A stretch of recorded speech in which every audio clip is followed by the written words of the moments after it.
To delete your YouTube watch history, follow these steps. Sign in to your YouTube account. Make sure you are signed in to the Google account associated with your YouTube history. On a computer, go to the YouTube website, youtube.com.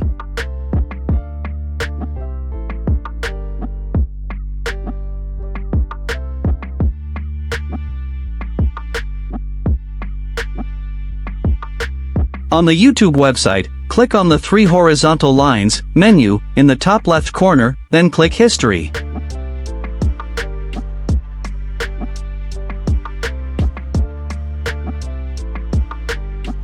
In your history list, you will see the videos you've watched.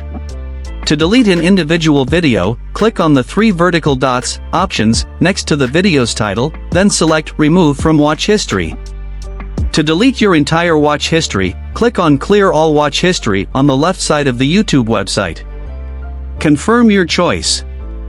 Remember that clearing your watch history will make it more difficult for YouTube to recommend videos based on your past views, as it won't have that data to work with. If you're concerned about privacy or want a fresh start with recommendations, clearing your history can be a good step. Do not forget to like, subscribe, comment, and share the video. Thank you.